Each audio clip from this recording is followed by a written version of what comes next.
শুধু আওয়াজ দিলে না ওখান থেকে। আমি কালকেও বলেছি, আবারও বলছি, ভদ্র ভাষায় বলছি, প্যান্টে বাথরুম হবে। ঢাকা থেকে 3 লক্ষ হাতে টানা রিক্সা রওনা দিয়েছে কলকাতা দখল করার জন্য। আছে কি রাফেল রাখা আছে হাসিমারায়? আরে ওদের আছেটা কি ভাই? বাংলাদেশ থাকবে না, থাক না বাংলাদেশ। গত 5 আগস্ট গণ অভ্যুত্থানে দেশ থেকে পালিয়ে ভারতে আশ্রয় নেন সাবেক প্রধানমন্ত্রী শেখ হাসিনা। এর মধ্য দিয়ে বাংলাদেশের উপর কর্তৃত্ব হারিয়ে দিশেহারা হয়ে পড়ে ভারতের প্রধানমন্ত্রী নরেন্দ্র মোদী। বাংলাদেশের অন্তর্বর্তী সরকারকে প্রশ্নবিদ্ধ করতে প্রকাশ্যে আসে হাসিনা ও মোদীর ষড়যন্ত্র। বাংলাদেশকে অস্থিতিশীল করতে সামাজিক যোগাযোগ মাধ্যম থেকে শুরু করে ভারতীয় সব গণমাধ্যম গুজব ছড়াতে শুরু করে। মোদীর প্রত্যক্ষ মদদে সয়লাভ হয় বাংলাদেশের সনাতন ধর্মাবলম্বীদের উপর কথিত নির্যাতনের খবর। এর জেরে উত্তেজনা ছড়িয়ে পড়ে বাংলাদেশ ভারত সীমান্তে। হামলা হয় ভারতের আগরতলায়, হামলা হয় বাংলাদেশের সহকারী হাইকমিশনে। মোদীর একের পর এক বিতর্কিত কর্মকাণ্ডে ভূমিকায় সমালোচনায় বিদ্ধ ভারত। বাংলাদেশকে অস্থির করে ফায়দা লুটতে চাওয়া ভারত এখন মহাসংকটে 7 সিস্টার্স ইস্যুতে। এদিকে 2024 সালে রেকর্ড সংখ্যক দেশে জাতীয় নির্বাচন অনুষ্ঠিত হওয়ায় সালটিকে বলা হচ্ছিল নির্বাচনের বছর। এ সময়ে বাংলাদেশ, ভারত, পাকিস্তান, যুক্তরাষ্ট্র ও সিরিয়া সহ 72টি দেশে নির্বাচন অনুষ্ঠিত হয়। যদিও এর মধ্যে ব্যতিক্রম বাংলাদেশ ও সিরিয়া।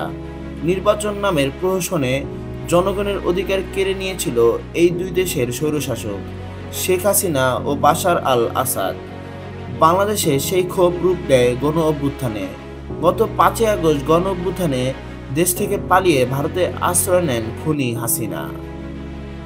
সর্বশেষ 8 ডিসেম্বর বিদ্রোহীদের সশস্ত্র অভিযানের মুখে দেশ ছাড়েন সিরিয়ার প্রেসিডেন্ট বাশার আল আসাদ। এর ফলে শেষ হয় তার দীর্ঘ 2 দশকের শাসন। মাত্র কয়েক মাসের মাথায় আরেক স্বৈরশাসকের পতনে নতুন করে শুরু হয় আলোচনা। শেখ হাসিনা ও বাশার আল আসাদের পর কে হবেন আরব বসন্তের শিকার? বর্তমানে বেশ কিছু দেশে স্বৈরশাসন বা একনায়কতান্ত্রিক শাসন চলছে।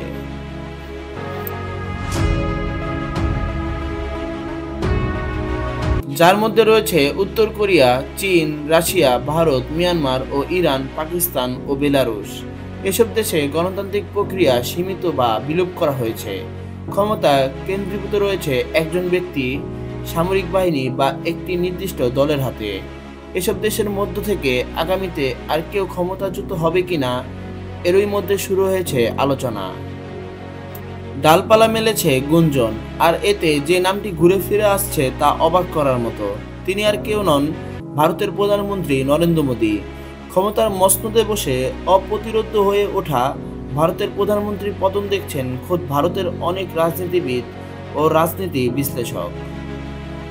সাম্প্রদায়িক নরেন্দ্র মোদী সরকারের উগ্র হিন্দুত্ববাদী নীতির কারণে ভারতের শত্রুতে পরিণত হয়েছে প্রতিবেশী দেশগুলো।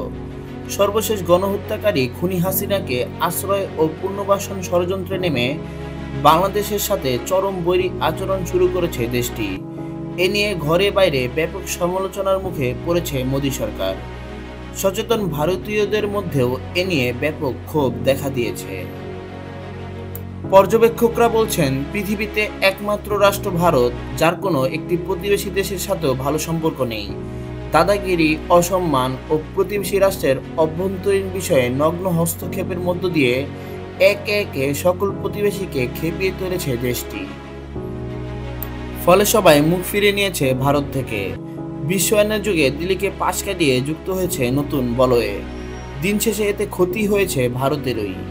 আর এসব কারণে নরেন্দ্র মোদীর করুণ পরিণতি দেখছেন বিশ্লেষকরা। এরকম আরো গুরুত্বপূর্ণ নিউজ পেতে আমাদের ভিডিওতে একটি লাইক দিয়ে চ্যানেলটি সাবস্ক্রাইব করে আমাদের চ্যানেলের সাথেই থাকুন। ধন্যবাদ।